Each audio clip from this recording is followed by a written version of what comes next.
All right, guys, this is a Thunder and Lightning exclusive here. I decided to bring on one of my college friends. There's a few people that might know who he is, but I just thought it'd be cool to talk to him about some drumline stuff at East Central and the great football teams that we got a chance to watch back in the day. This guy's kind of started a new hobby over in Nashville. He's playing some bars and things like that, picking his guitar. Michael Hardy, we're proud to have you here on Thunder and Lightning. I've been scrolling through Instagram lately. Every time I scroll on Instagram, I see my algorithm has picked up Hardy, I guess. I have a new podcast that you're on. I guess you got a little time to talk. This podcast isn't quite Theo Vaughn or some of the other. I saw you were on a supernatural podcast or something the other day talking about ghosts. Yeah. This isn't quite that, but I know you've been wanting to get on this podcast. You can't lie about that. Oh, dude, I've listened to every episode of Thunder and Lightning now for I think 2 years, dude. I'm a fan. This is like the highest honor for me, dude. We're gonna have to get you on the rumblings at some point. Come on. Uh, First of all, fresh off a trip to Gainesville, you couldn't bring home a win, but what was it like seeing the Dogs in Gainesville last week? It was fine till you know when. I mean it was cool. It was I it they we watched the whole game from the sideline and man, it just it's one of those that just you wonder why some plays get called when they do, and that's just one that I don't know if I'll ever know why. And yeah, I'll leave it at that. Levy's become a pretty good buddy of mine, and a lot of people over there, and so I don't want to be too outspoken or just really I believe in the program, and I just that's one that I can't let myself go on a rant. I don't want to hurt anybody's feelings, but I can't. I don't know if I'll ever be able to understand that last play. But I had a great Welcome to our time. world. Yeah, yeah, I know, I know how you guys feel with that. You're journalists, though, man. That's what you do. I'm just kind of like I'm over here just like man, I want to scream and yell, but I can't. But man, it was a really good time. I'd never been in the swamp.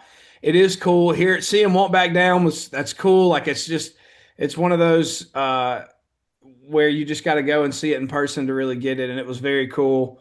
Um, Everything except for the very end was a great time, really. Well, I brought you in. This interview is more for me than anything, because I love talking music and life and all kind of stuff, and I don't get a chance to do that much. That's why the rumblings is probably my favorite thing every week. And so, really, I kind of want to get into the mind of Michael Hardy and see how it works. And knowing you for so long, I mean, it's been over 15 years since you and I first met at band camp Yeah. in Decatur, Mississippi. You were on the bass line, I was in the pit.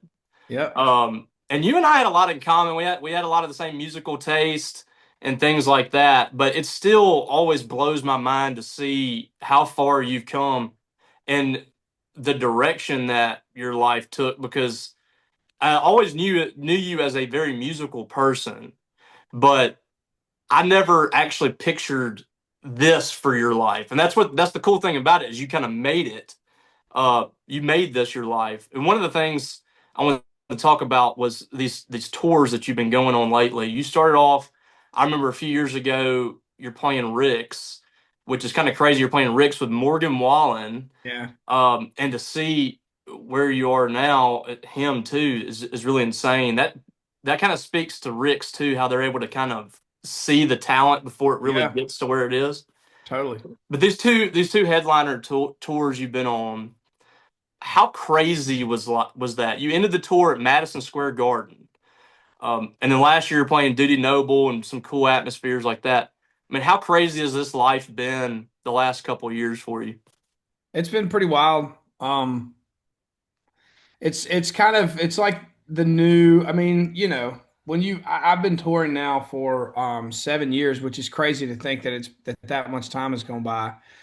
So it unless you blow up overnight, if you have a kind of a normal every year is a little bit bigger and a little bit bigger, you get slowly acclimated to it, and that it's not lost on me how cool like playing the garden and stuff is. But man, I have to check myself probably once or twice a year and just sort of look back and what the last quarter or the last year has been, and take a moment and be like, man, this is really cool. And so yeah, you asking me that that's a good reminder. But yeah, dude, it's crazy. I mean, it's every single year I think about those final kind of moments in Mississippi before I moved up here, and just how different things are and how much unknown there was. And kind of like I think what you were sort of getting at is like, I moved to Nashville to be a songwriter, and I had no intentions of being my own artist. And then once I started doing the artist thing, I really had no idea that I would kind of, you know, dip my toes into like the rock and roll scene. And anyway, it's been a wild ride, man. But it's fun to look back and just to sort of see where everything has gone, and all the twists and turns that I had no idea were gonna happen. One of the things I admire too is like you're such a big family guy. Like, and I know family is a big part of your life. I actually, your dad was the first Hardy to be on this podcast. We talked to him at the fair. We couldn't get you, so I said, I mean, can we get the number one? Can we get Big Mike? So we got him at the fair 2 years ago, and we talked about your upbringing, kind of where you come from, and all that stuff. So I know family's really important to you. Madison, your sister, who's super talented. I remember her years ago and how talented she was. You brought your grandmother on stage with you, Brandon, your wife and your daughters on tour with you a lot. Just how important is that aspect of your life and to involve those people, I guess, in the day to day for you? Yeah, it's I mean, it's super important. Your family, I mean, for me, I love them to death, but they just keep me grounded. And without, and not, I don't mean this as in like they're not the ones that are like, they don't keep me in check more than like they keep me grounded. And when I'm with my family, I'm not, uh, I would pretty much say I'm not like who I am on stage. I don't have the full, it's the same way that Eric Church puts on the sunglasses and then he becomes chief. I'm very different off stage, and I'm very much just at home with my family. And so I love to keep them around and keep them close, because I think it's healthy to not go too far into the don't believe your own hype all the time. It's like Jekyll and Hyde a little bit, or something like that. But I just think they keep me grounded, and they make me feel like I'm home and that I'm safe. And yeah, I think that's what it's all about. And it's been fun. I mean, having a baby on the road is different, man. And like, we work late nights, and so hearing that cry at 7:30 in the morning, which when you're not really going to bed till 2 or 3, and doing that for a weekend is can be a little tough, but it could be worse also. Couple of fewer shotguns the night before. Yeah, You for have to keep that sure. in mind. Oh, definitely. I mean, thankfully, Callie knows that she's taking the morning shift usually, and I'll take the midday shift. But yeah, you start thinking about that second or third shot before you go on stage, or maybe even after the show, and start thinking maybe it's better to just drink a bottle of water or two instead these Oh days. yeah, no, I totally get it. I got two. I got a 6 year old, and then my second one was, I think, maybe 2 months after yours. Okay, So what's life like for you as a girl dad? man, I love it. I can't imagine having a son now. Like, I really. It's hard for me to even think about having a son. It's just so cool having a little girl. It's just the coolest thing in the world. And we're only 7 months in, so I know there's way more to come. But Griffin Burke very well, and Griffin obviously has his second is a little girl, and he we talk about it a lot, and he's like, dude, there's just nothing better. And he said she's like, well, I think she's about to be 2, but he said, dude, that from like year and a half to 2 year old uh, age is like the best. He's like, she's having a little girl is the best thing ever. So I'm looking forward to it every day. It's the best. I had to relearn how to do all the baby stuff because we're 6 years apart. Oh, dang, So, dude. yep, well, I had to figure all that equation That's back. tough. Hey, but it's Everybody, like it's like riding a bike. I'm right back in the game. yeah, but it's been what, 2 or 3 years since you changed the diaper and stuff like that? Oh yeah, it's been a while. Mine was my first daughter. She got potty trained during COVID, so she was like a year and a half. Too. My wife was like, "I'm going to get her out of this," and Yeah. so she was like very early. I have no this one our youngest. She's very dependent. She likes to cuddle. Like Mm. I have a feeling this is going to take a while. So They always hopefully say not. the advice that a lot of people, because they're like, "How many kids do you want?" And we're shooting for like three, four if we have a happy accident, kind of thing. But they're like, just don't start over. They're like, they don't all have to be in diapers, but they're like, as soon as you have one around 2 years old, start trying. Just stay in the Yeah, cycle so that when you're done, you're done. So I feel your pain, man. I couldn't imagine 6 years going by and then having a second one. It's got to be different to be kind of starting over a little bit. it is. It's awesome though because you have. I mean, she's helping out, and I mean, I don't feel like I have two babies. Yeah, no, So no doubt. so that's been cool. We talked about our time at EC, and I remember you at that point being kind of a uh, you were straight edge. You were listening like we were listening to just like Day to Yeah, Remember, man. 3 Days Grace, like that kind of stuff. I know that you're a true blue redneck. I know that you have roots in country music, but when did you really realize that you were going to be a country music guy? And maybe that's not a label that you put on yourself because you seem to be kind of a chameleon, but like when did you realize that was the direction you were going to go as a singer-songwriter, as an artist? You were going to go in that genre. Like how did all this come about? Man, I didn't really kind of have that moment until after I had already moved to Nashville. I was in my first year at MTSU, and I there's like a moment where I was like, dude, if this is country music, then this is what I want to do. And it was when I heard Homeboy. Eric Church has a song Homeboy, and I heard it on the radio driving to class one morning.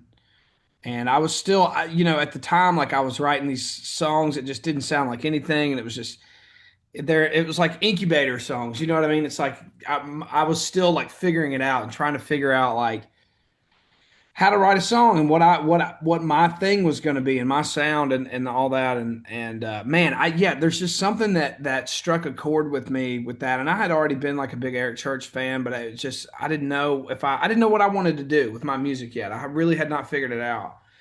And for whatever reason, man, I heard that song and it was like something changed in my brain chemistry forever. And it was like the mix of like how rock and roll that song is, how specific of a situation that song was. So, the song is about like talking to your brother who's like kind of going in a bad way and is, doing some bad things, but also like crafting a hook the way that he did, where it's like it talks about homeboy and then it's like come on home boy, like everything about the song, it set a fire under me, and I was like, I want to write songs like that for the rest of my life. And it just so like everything that I feel like I have written has been sort of a that was like a big bang for me, if that makes sense. And then and then my creativity after that, I just everything has just in my mind been sort of a variation or just a soundscape or whatever of that moment. That was the moment that I was like, okay, this is, if that's country music, I can do that because that is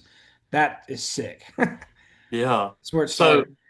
so when you're in Nashville and you start to get going, when I go to Nashville, I'm very much a touristy guy. I I know it's for some people it's becoming kind of a sin, but I go to Broadway. I love going into all those bars and just listen to people. I would just go sit and listen to people play music. Yeah. I was walking down. Um, I forget the name of the bar, but it was during the SEC tournament. And I went in there First, I was walking by and I heard a very familiar riff, and you know this riff if you hear it. It was "Walk" by Pantera. Yeah. And so I was like, hold up. And so I walk in there. I was in that bar just sitting by myself for 2 hours listening to this band. It was a three-piece band playing Limp Bizkit, Pantera. Like I was in heaven. And so there's people like that up and down Broadway. Like they are there trying to make it. What was your Nashville story? Did you have that experience? Did you get your foot in the door? Writing music early. Like, how did I've heard you talk about the quit on the napkin story, things like that. I mean, what was your Nashville story? Man, mine basically, long story short, I went to MTSU, but I was my last 2 years at MTSU, I was I commuted from Nashville. So I was in Nashville and I was just like writing songs with people and writing a lot of songs by myself. And a relative of mine who is a publisher in Nashville, who I'd known him my whole life, and he's a relative of he's first cousins with my grandfather, which is so random. But basically, growing up my whole life, I knew that I had this super cool songwriter, publisher, music person in my family, but I had only met him like a couple of times.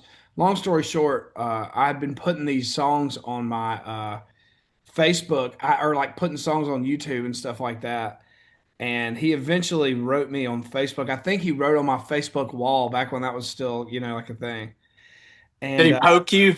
yes, he poked me and then wrote on my wall. And he said something along. His name's Dennis McCoskey. Anyway, he was like, "Hey, Michael, didn't know you moved to town. Come by and play me some songs sometime." So I did. This was probably 2012, and I went to his house. I played him a bunch of songs that I had written, and really, long story short, he was like, "Okay, I want to kind of take you under my wing and help you kind of learn how to write songs and get better." And so a couple years later, he had a publishing deal lined up for me with like a joint venture deal with this company. And long story short, at the right in the like last minute, they bailed that this company bailed on the deal, and it was right after I graduated college. And so I immediately went from like, oh, I'm about to sign a publishing deal like right out of college. This is amazing. To like I don't have a job out of college. And long story short, a couple of weeks later, I wrote a song by myself that ended up coming out on this last record I just put out called Dog Years. And I sent Dennis Dog Years, and he went back to this company, and he was like, he wrote this song by himself. And that's kind of usually like, sometimes when people you write songs with other people, a lot of times you don't really know who's sort of towing the line, and it's just always good early on to write a lot of songs by yourself because there's pretty much like if you're good or you're bad, there's no denying it if you wrote it by yourself. Hmm. But long story short, this company was like, all right, let's sign him. I signed that publishing deal. My salary was, a lot of people don't know this, but was $1,000 a month, and I was on that deal for 3 years. So I was broke, but I was writing songs, and I didn't take another job. I lived like a homeless person, literally, for 3 years with a publishing deal. Um, and did not nobody recorded a single song of mine. So basically what that means is like I get paid to write songs with people in hopes that they get pitched to these artists, and hopefully they record it, and then hopefully they take it to radio. And if they take it to radio and then it's a hit, then you make a life changing amount of money, and then you're kind of off to the races. Well, that didn't happen for the first 3 or 4 years of my publishing deal, and then right at the beginning of my next one, uh, this is probably 2016, maybe 2017. I would say it's probably early 2017. My publisher calls me and is like, "Hey, do you want to write with this new kid that just signed with Big Loud named Morgan Wallen?" And I was like, "Sure, have him come over to the house or at my apartment, and we'll just write here."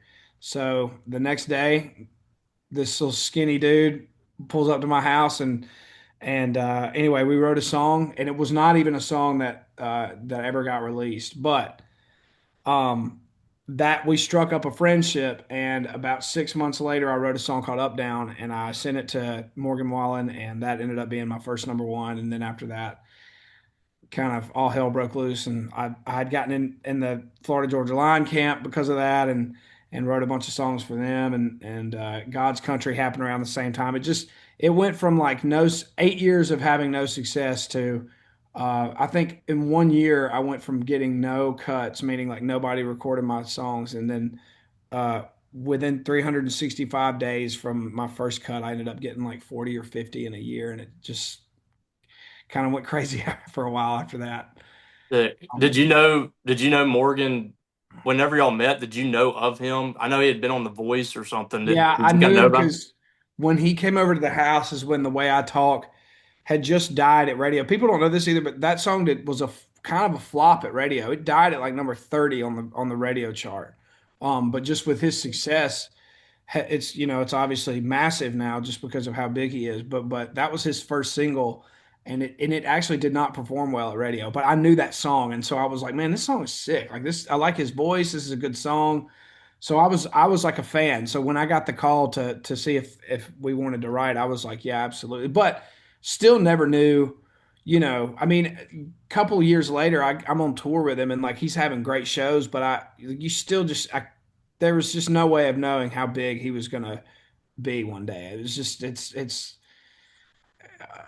still blows my mind, but there was no way to predict that. Like it's hard to explain, but like he's a great singer and a great entertainer. His band is awesome, but there was just sometimes I just think it just happens to people, and you just for whatever reason they were the chosen one, and that's exactly what the world needed or wanted at the time. So I couldn't, I knew he was going to be a star, but I had no idea he was going to be the biggest thing ever in country music. It's pretty crazy. So, on the idea of your songwriting and what that process, you sat down with him. I know y'all still have writing sessions, and you have other people that you write with too. But there's so many different ways to approach writing a song, and I've heard it from so many different artists. What's your process? How does a song does a tune pop into your head and you put words to it? Is it the other way around? Does an idea pop into your head? How does that process work for you? Usually these days, it's very so. I don't want to undermine the process, but it's a very industrialized process these days. You know what I mean? Like we're not going into a dark room and lighting candles, and we're not all talking about what we're going through in life or like what's going on in the world, and then writing a song based off that. It's really truly, they songs get written 1,000 different ways, but I would say that in the that like 90% of the time you and a few other professionals go to a what they call a producer writer, like we call them a track guy these days, and their house, and they've got a little studio set up. You can't see it, but I have one right here. It's just a little studio set up, and that person has created 20 or 30 just vibes, whether it's a guitar loop, it could, I mean, anything you could imagine. If it's a crazy drum beat, if it's an entirely produced track, like whatever it is. And in the midst of you guys sitting around drinking coffee, they're just sort of thumbing through these vibes. And while you're doing that, for me personally, and I just feel like most of the time, it starts with an idea. So, like, the idea is the first thing that happens, and somebody will just say, I've got this idea called so and so. And basically some people, you kind of go in a circle, right? And a few ideas get thrown out, and 90% of the time the best one is like everybody's like, oh, okay, that's the good idea in the room, let's write that. And then you just start from the beginning, and I swear it's like putting together a puzzle. And but the melody, like the tune, that always just sort of comes after the lyrics. Like it's the idea, and then somebody will just sort of sing a melody, um, almost like freestyle a melody with like, lyrics that sort of pertain to the idea. And then you just sort of you take that line and you put that here, and then maybe that line ends up being better for the second verse, so you move it down here, and then somebody has a better idea for a first verse, and it's just people throwing out lines, sitting in a room sort of bobbing their head, while there's a track guy these days that just kind of is working on the track the whole time. It's a really cool process to watch. But my buddy one time described it, once you get the idea, described it as watching grown babies try to talk for the first time because it's like like it's right there on the tip of your tongue, like what you need to say, and your wheels are turning, but you're kind of mumbling through it, sort of trying to get it out, and then you get it out, and then everybody's like, yeah, that's it, and it's just that 20 times until the song is done. But to me, idea is number one because you just the idea has to come first. Yeah, I hate writing towards nothing. Like I'm a big craft guy, and like I love the craft of writing songs and make sure every line counts and everything is pointed towards the hook. And so when you don't have an idea, it's like taking off on an airplane and not knowing where you're going to land, like having no idea where you're going to land. You know. Hmm. One thing I really want to talk about, I loved your first real full album. I loved your stuff you had before that, kind of your EP stuff, the early what I call the OG Hardy stuff. I was a real big fan of that stuff. I loved Rednecker, 4x4, all that stuff. Um, but you come out with a Rock, which I thought was an incredible country album, and you're kind of hitting your stride there, and then you did this whole Mockingbird and the Crow concept, which personally I love because I'm a fan of your rock side of things, and it felt like such a like I don't want to say like a middle finger to that stuff, but it was kind of like you don't tell me what I'm gonna be to the industry, which I thought was like incredible. Tell me about the process of putting that album together. I remember you put out an Instagram video at one point playing Sold Out, and I like that really blew my mind that you had transitioned from country to that kind of stuff. And then you had an entire album that was kind of right down the middle, country and rock. What went into that album, making that album and that whole concept of the Mockingbird and the Crow? Man, I the biggest inspiration, I guess, for that album was my fans because I put out let me think about the order. Boots was the first song. I have a song called Boots. That was the first song that was very rock forward, at least that I think. I know a lot of the stuff kind of always was. Like there was even a lot of stuff on that first Hixtape record that was like Turn You Down and stuff like that. There was a lot of rock stuff on there, but Boots was a song that I specifically remember. Like I put it out in like April, and by like the middle of the summer, it was the biggest song in my set, and it was that by far the heaviest song. And I just remember thinking like, man, this because and that song was what I felt like was like it was like the truest song to me. It felt like the most natural. Like I felt like I was really coming into my own with the song like that. And so I say all that to say that the fans, they were the indicator of like of me giving me the courage to like fully lean into the rock and roll thing. And so after Boots came Sold Out, which was another step. And this was still like I'm kind of writing for this record, but I didn't really have the concept yet. I'm just writing songs, and a lot of rock songs are kind of falling out. And then man, Sold Out ended up being like the biggest song of the set. And so before I knew it, I was like, man, let's really lean into this rock thing. And yeah, ironically, I basically had, I don't remember how many songs are on the record, but let's just call it seven country songs and seven, maybe it's eight country songs and eight rock songs written for this record or somewhere around there. And I did not have a concept or a title, and it was not until the very end. I was fishing one day on the Cumberland River in Nashville, and I know you, growing up in the South, you've seen this 100 times, but I've watched a mockingbird flying across the river pecking at a crow because he was probably, whatever he was doing, digging in his nest or something. But have you not seen that probably in your life all the time? Yeah. Either a crow or a buzzard. And I just, for some reason, pulled out my phone and I wrote The Mockingbird and the Crow. And at the time, I didn't even know, it didn't hit me about like this dichotomy of, country and rock and all that. And so the record was done. I'm out on the road. I brought two of my buddies out on the road to write with me. And my buddy picks up a electric guitar and he plugs it into his little rig and he starts playing this riff on my bus. And I was like, hey, I'm not doing like the record's done, dude. I'm not doing writing any more rock songs. Let's just write. I think like Jason Aldean was in the studio at the time, and I was like, let's write some songs for Aldean. And man, that last day, like the third day of that run, uh, late one night, I was like, you know what? I do have this song or this idea called "The Mockingbird and the Crow," and we just sort of started talking, and I was like, I don't really have a concept for this record. Maybe that's like the thing is like, country is the Mockingbird and the Crow.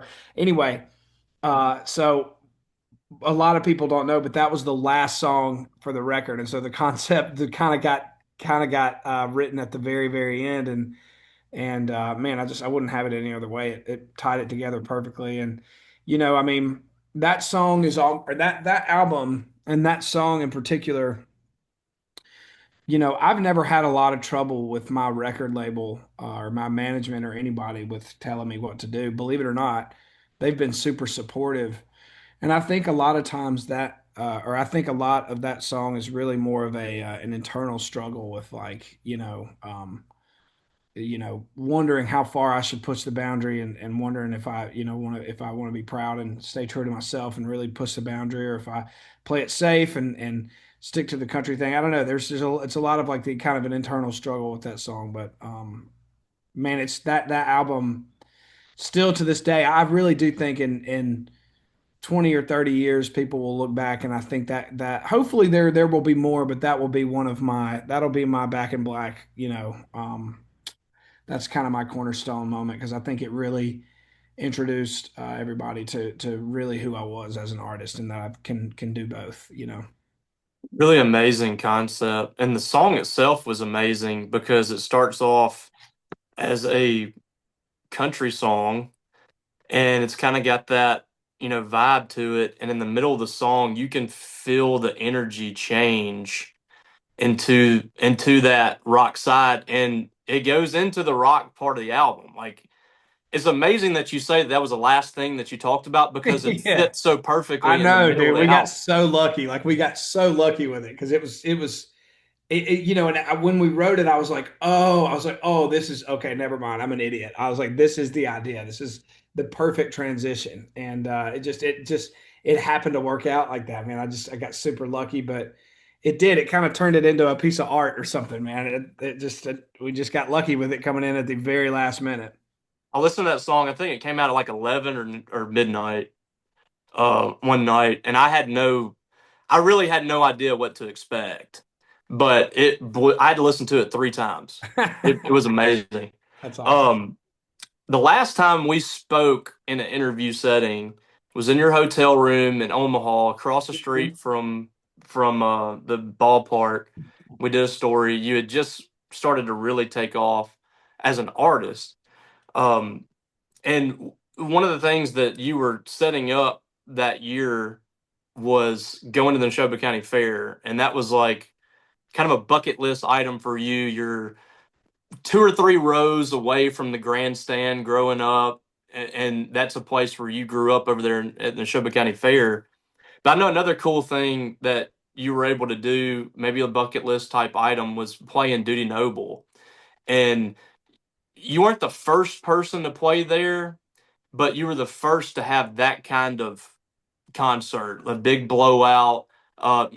People in the outfield, the stands filled up, things like that. That's a concept I had been begging people to do at Mississippi State for a long time, specifically with you. How did that all come together, and what was kind of your experience with that playing at Duty Noble and playing in front of Mississippi State fans at a venue like that? Well, I owe a lot of that to my booking agent who actually went to Ole Miss, believe it or not. But he I had just been telling him for a long time that I wanted to play. Really, it started at the Hump, and last year was a really big year, and he was seeing a lot of just good projection, and as a good booking agent does, and he called me one day and he was like, "Dude, I think instead of the Hump, you should play the baseball stadium." And I was like, "Okay." And man, yeah, it sort of started out as an idea, and it came to life, and it was awesome. if I went back and did it again, I wish that we could have played on the original day because the hurricane. I remember was it a hurricane that came Yeah. through? Hmm. It kind of man, it blew a bunch of stuff around and it was a little crazy, but it was such a it was the coolest. It's the coolest show I've ever done. I can confidently say like that's the coolest show I have ever done, coolest venue I've ever played. That nothing will come close to that. But man, yeah, it just started as like an idea, and he really wanted me to he really advocated for us to try to make that happen, and we did. And I would do it again in a heartbeat. It was so fun, such a special thing, and man, I grew up going to baseball games, as I'm sure you did too. My dad would sign me out of school, second, third grade, for years, and we'd go up and watch home games, and so to just have such a like a full circle moment is insane, really cool. Yeah, it was awesome. You've dropped some names in here. Eric Church, Jason Aldean. You wrote God's Country, which is one of the biggest songs in the world. With Blake Shelton, and that was your song, and something you'll always be able to kind of stamp. But you've had all these other artists that you've had a chance to work with. You had Lainey Wilson kind of starting off with you. Steven Wilson is incredible. He's the next man up. I've been so impressed with him. Morgan Wallen, like you said. What's it been like just getting a chance to rub elbows with these people and sit around? I saw you playing with Eric Church the other day, playing some, I think it was like Stone Temple Pilots or something. Um, what's it been like just getting a chance to know these people and learn some things from them too? Man, it's really cool. Um, the cool thing about country, and I've done some stuff in the pop world, and a lot of those people are there's a lot of people that are very nice. Post Malone being one of them. But it seems like in the pop world there's a lot of like larger than life. But man, in the country space, they're all just they're just people. They're just so normal. Everybody is just so normal, and it just feels like when you're working with these people or whatever you're doing that you're just there's such a common thread of like, man, we all grew up together and all had a very similar um just upbringing, whatever that is. But the coolest thing to me about so many country artists, especially the ones that I've been able to look up to, like Luke Bryan, Dirks, Blake Shelton, Keith Urban.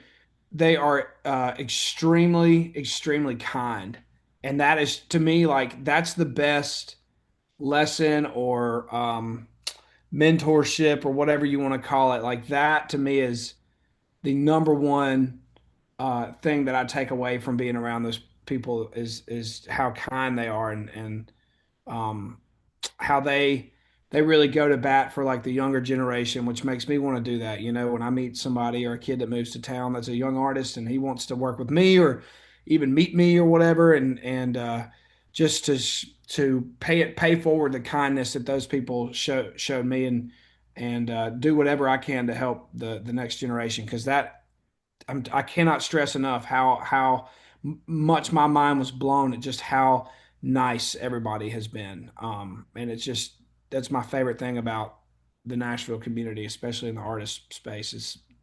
It's awesome.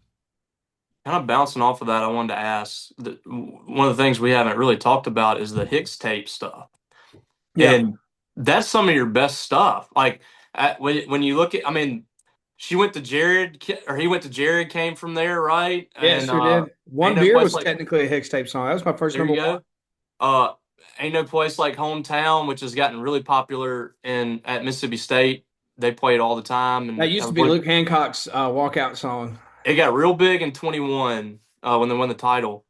How does that all work? How that process work putting those together and the kind of speak on the Diffie album too, getting a Yeah, chance to do yeah. that with Post. Man, the first Hicks tape started just man, it was a perfect storm of like I had just that Hicks tape volume one came out in 2019 and I had just, it was my first like full or like 10 song thing. It was bigger than an EP, and I had just come off of 3 or 4 years of like writing with a lot of artists and really getting to know people and so that started as just a bunch of texts and phone calls and I'm just like calling people and just being like, "Yo, I've signed a record deal and I'm doing this thing and like, here's this batch of songs. Here's the song I'd love for you to do.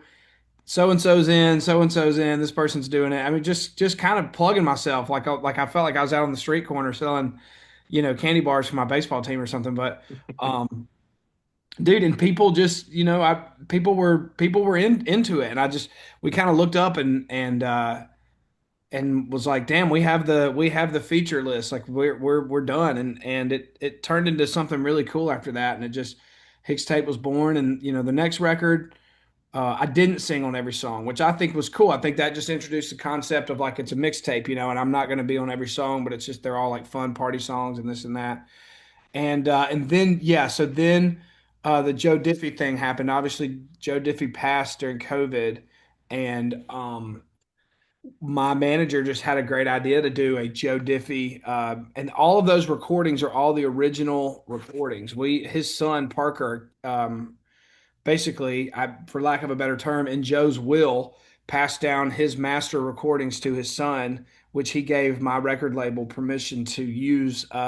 So all of those vocals are obviously his original vocals, and we just took them out and had Toby Keith sing on a song, or Blake Shelton, or whoever it may be. And man, that's one of the coolest projects I've ever been a part of because I got to spend a lot of time with Joe's son, Parker, who is like he's such a trip. But he got to share with me at a party that like this was a huge part of his family's healing was like hearing their dad's voice again and just that was just a big part of their process for really saying goodbye to him, and that to play such a small part in that and such a important cool part of country music history with Joe Diffie being as big of a success as he was really cool. So yeah, the Diff tapes are awesome. I don't know, I haven't Hicks Tape Volume 4 hasn't been talked about in a while, so I don't know where we are, but we're gonna have to get on that pretty soon, and we'll get to working on that. Yeah, I love those, man. I love that the whole Diffie album was awesome. He Parker was on a song or two of those too, wasn't he? He sang on yeah, he did. He sang on I think it was called like Life Had Plans or something like that. Hmm. There's one that I sang on, and I think he sang a bunch of harmonies and stuff on it too. But yeah, he did. He sang on it. How cool! That's so awesome. Um, Brand new album just came out. I I'm very proud of you, but there's been a few times I've been really jealous. Uh, you showed up in a WWE ring one time. I was Yeah. really upset about that. And the other time was Triple H tweeting out your album the other Yeah. day, Yeah. which just like I'm a total mark for wrestling. So like that stuff, it just like I'm jealous. I'm more envious than I am proud. But I am proud of this album too. It's a really good album, front to the end. And I know you're getting set for another tour as well. What's kind of next for you? I mean, what are you kind of building right now? Do you have another album you're building behind the scenes? Are you focused on this tour? I mean, you seem to be like constantly going. What's next? Yeah, I mean, I don't know. I've been writing some songs, but just to write. But I don't know. I haven't figured out what the next thing is yet. This was very much intentionally like a country record with like a bunch of songs that could sound like they could be on the radio type of record. And that, as you know, is kind of a little bit different than what I've done traditionally. Um, but I don't know. I'm never going to leave the rock space. I'm never going to leave the country space. So I'm just sort of constantly always finding the way to navigate that. And so I have no idea what's next. I've got some other weird projects that are kind of always on the back burner that I need to sort of get back on. Some stuff I'm really excited about. I can't really talk about, but different kind of alter ego kind of stuff that I've got in the works as well. And I don't know. I've got a record label now, and I got a band, Sicarus, which I know we talked about that the other day, Mm-hmm. who I think is awesome, and I'm really trying to work with those guys and get them to take flight because they're really good. And um gotta be a dad, to be a family man in there. So there's a lot going on. There's a lot to navigate, but um my wheels are always turning about what's coming next, especially after I put once a record is done, like my that creative like whatever thing I was in is gone. Like I push that over and I'm like, okay, what's going to be the new thing? And so I hadn't figured it out yet. So hopefully within the next year or so, we'll get it dialed in. We need some more covers. I need we had Blurry. We had you done Plush, I think, from No, Stone big Temple. empty, big Big empty. Empty, that's right, Yeah, which I love. We need some more covers. yeah, we did. We covered "Love It If." Let's see, "Love It If We Made It." It was a 1975 song, uh, Yeah. and that was in my set this year. I do a cover every single year, so I've got to figure out what song I'm going to cover, and I'll be putting that out too because we do. I do a cover for every single tour. We do something different. So I got to figure out what it is. It's tough. Covers are weird, man, because it's like you want it to be cool, but it's got to be for me. It's like it can't be too cheesy. It's got to be like the perfect song. Um, I don't like Foo Fighters always did such a good job of picking their covers because they were always Yes. tasteful and like you're like, damn, that's such a great song. They did it really good, and I just try to follow in those footsteps. But the cover will come. Well, we're gonna figure it out. I thought Blurry was. I said when you put it out, this is Michael Hardy at his core. Yeah, no This doubt. is this is old school. This is Michael Hardy teenager. Like this is Michael 100%. Hardy in college. Like it fit to a T. Yeah, dude. That I mean, that's the most fun. That's the most fun I've ever had singing a song. Of all my songs that I've sang now, over 100 or so, Blurry was by far the most fun, no doubt.